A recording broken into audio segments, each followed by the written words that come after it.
I was asked by one of my correspondents, one of my emailers, one of my viewers, if that they should go abroad travelling. Which is a weird idea to ask me, of all people, because I very rarely go abroad and rarely go travelling in other countries. In the past, I have gone travelling in other countries for work, mostly.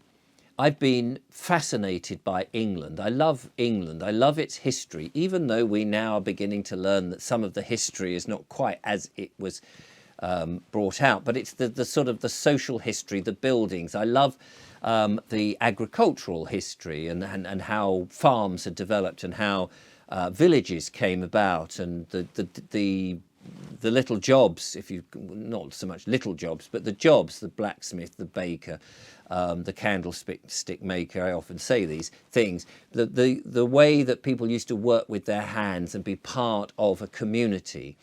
That yes, there was a hierarchy, if you like. There was the landowner or the squire, and then there was the religious teacher and the church. And I find that fascinating. Whether it's correct, right or wrong is another thing, but I find it absolutely fascinating, England. And as you go around England, and because I'm an Englishman, I love all of that, as you go around, the geology of England changes. It's quite an amazing land. So where I am, there's the sea, and then there's sand and rocks and pebbles. There's chalk and flint, and then as you get over the downs, there's clay and green sand. And then you go further north and it starts to change, or you go west and east and it'll start to change, and you've got different types of hills and sandstone, and as you get down sort of, I suppose, towards the Cotswolds, you've got elliptic limestone, and the whole geology, and all of that geology, to me, it's reflected in the historic buildings, of course, because before the railways, before the roads were really quite habitable, and before you had motorised transport which could carry heavy objects, people would have to use the available materials to build their homes from whatever was around. So down in Sussex, there's a lot of flint and chalk that's used, a bit of clay and some timber frames. From the trees and various things, but as in different parts, as I say, in the Cotswolds, for example, you've got if I can say it again, elliptic limestone, beautiful different types of housing as you go to different places, the different types of timber, different types of building materials, and that's what helps make this country such a fascinating place to go and explore, because the geology has depicted or forced people to use whatever it is locally, and of course as you travel around you see the differences, and you can travel 5 to 10 miles and the geology changes, and as a result of that, of course, the type of buildings will change. And that's what I think is fantastic about it, and especially if you are interested historically. There's no point looking at the places now in England, as you know, history is being eradicated left, right and centre, and we're seeing the town centres of beautiful old market towns being completely destroyed by councils that are working for the devil, and putting up these terribly bland, inappropriate buildings with mean windows. They all look the same. I mean, we down here in my town where I live, which is a seaside town, which originally was a town that you would come to take the water, you would sit on the beach for health and well-being, has been destroyed. We're seeing the sort of buildings you would expect to find in an inner city urban environment, all over the place now, and this seems to, and they're all the same. You know, wherever you go in England, you see the same things. It's the same with the corporations I was mentioning before, the same names, and we'd seen them up and down the high streets, the same names, you know, bland names, big corporations, taking away those independent family-run businesses that were there to serve people. It is a shame, but you can still catch glimpses of the older England, an England that had purpose, that had life, that had meaning.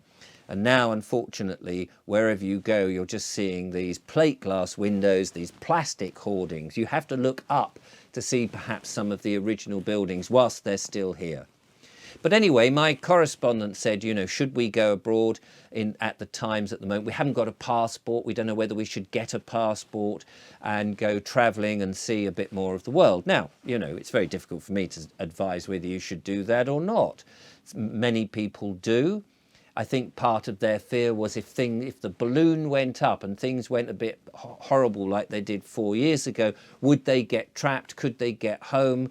Are they likely to pick something up? Will all sorts of things happen?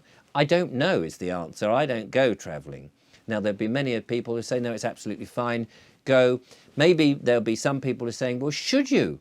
Should you go travelling and pollute the world by getting on an aeroplane and these sort of things? Should that happen? And that's a decision for you to make your own mind up. As I say, I find this country, where I am as an Englishman, absolutely amazing. And although there are plenty of people now sort of going, oh, but it's all ruined, it's all over, it's dreadful, and trying to find their homes in other countries around the world, we still have a situation, unfortunately, which I think will change and change fairly soon, in which a global one world government will have its claws in everyone, wherever you are, and in every political state will dictate their one rule for everyone. So to me, I have no notion about going anywhere else. To me, it's about saving what we have and creating the new world. And I think that's what we are seeing. I think that the cabal, the Luciferians, the Satanists, the people who have been in charge, who've been operating and keeping us down and changing how we are, and not letting us thrive, not letting us develop, not letting us use our superpowers that we actually have, I think that that's crumbling. They have cocked up too many times, and I think the masses are slowly waking up to the great harm that has been perpetrated on them.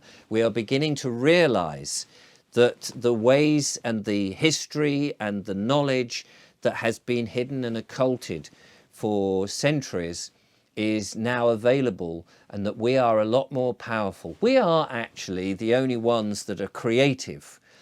They've been trying to dumb us down and want us to believe that we are insignificant and we need chips in our head and live in 15-minute cities and be in a soup of electromagnetic frequencies, which is keeping us ill, that we need to keep popping bloody pills and all this sort of nonsense. And yet we're awakening to the fact that we are super beings. And one of the things that I think one of the lies that I think is being perpetuated is that we get old at the rate that we do get old. I don't think that's true. I think that we can live a hell of a lot longer, only it doesn't help that they're polluting the sky, they're poisoning the water, they're getting people onto these pharmaceuticals, that we work ridiculously, we're not outside in the open, we're not connected to the earth. I mentioned all this in a previous video. I think that is changing, and that this country and many countries will start to claw back what is true and what is right, because I think it may be still a bit more problematical, and I don't know how it's going to pan out, of course, but I think that the planet, the universe, if you like, is not going to let them win, and things for them are going bad. And so at the moment, I believe that a lot of the big players have been taken off the board, but some of the minor players don't necessarily know that, or are angry and are still ploughing on with the plan because they don't know what else to do.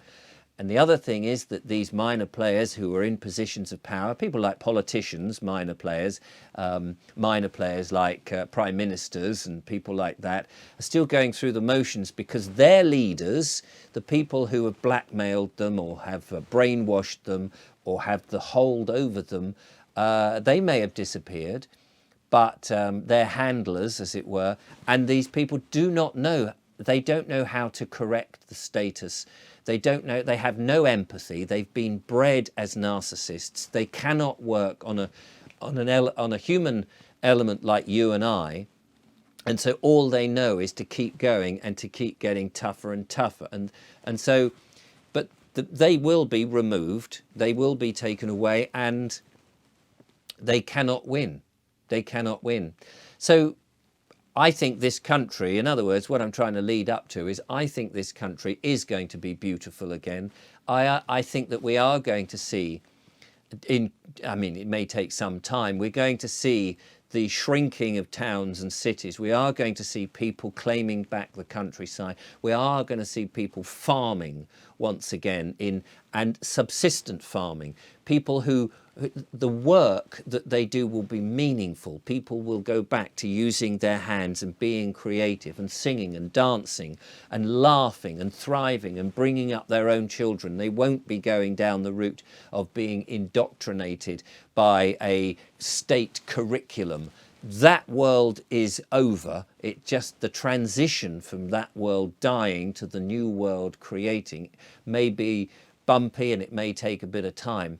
But we're in the year of the great revelations. We've seen how people who've been injected with that snake venom have been duped, and those people have got to face what the governments have done to them and start to take back their lives, not through violent actions like a predictive film, I believe, called, what is it called? Civil War, I think, is trying to get us to believe that's the right way of doing things, or predict things through the media. People have got to really stop watching the television and Netflix and Amazon Prime and all of that programming stuff, and reduce their YouTube stuff. Stop listening to people like me on YouTube and go and actually think, sit in silence, think what is true, work it out for yourself. Do I really need to do all this working?